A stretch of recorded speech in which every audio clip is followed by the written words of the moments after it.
Covenant. Yes, a symbol of the covenant God made with Israel. An everlasting covenant that he won't break. He will take care of them. He will bless them. He will be with them. He will never forsake them. This is a replica of the original. And I'd like to show you what's in the box here. The box was holding very magnificent, miraculous items. A pot full of manna. You remember the Israelites for 40 years had to eat manna to survive in the wilderness. And then there's Aaron's rod. I wondered about Aaron's rod. Why was that placed in there?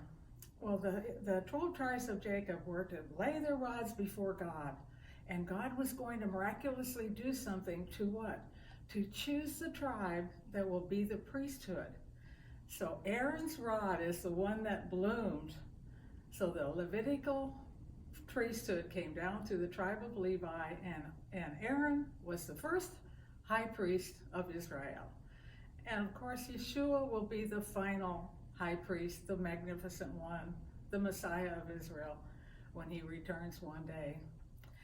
Then we have the amazing blue sapphire heavenly stone that God wrote with his finger the commandments for man to live by. 10 words they're called, miraculously in there. All these items are placed in this box for a time yet to come and for a symbol for Israel always. There are 2 cherubs on either side. And God's throne in heaven, there are 2 cherubs also. They're called the covering cherubs. What are these cherubs covering? They're covering the mercy seat. The mercy seat where the presence of the Almighty God dwelt. Not a representation, just light, but the manifestation of the true and living God, Jehovah. His glory filled the Holy of Holies in the temple of Israel. And his presence remained within that holy place. Not just the light, I'll say it again, but the glory of God. It's called the Shekinah. Presence of God seated on the mercy seat. And we know the Lord's mercies are new every morning. Great is his faithfulness.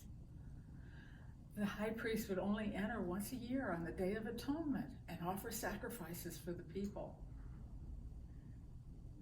Sacrifices for our sin. Yeshua came and sacrificed himself for our sin. I pray that you will trust in him.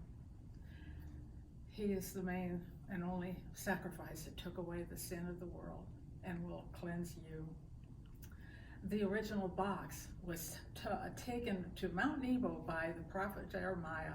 God told him to take it and flee with it to Mount Nebo, which is in today's Jordan, to keep it safe while the city was sacked by the Babylonians. It's to remain there, the book of Maccabees tells us, until the Messiah returns to earth. Ark of the Covenant, the covenant made with Israel. The covenants for Israel, and then the Gentiles were offered into the new covenant of God that are everlasting. He will keep his promises. He is faithful.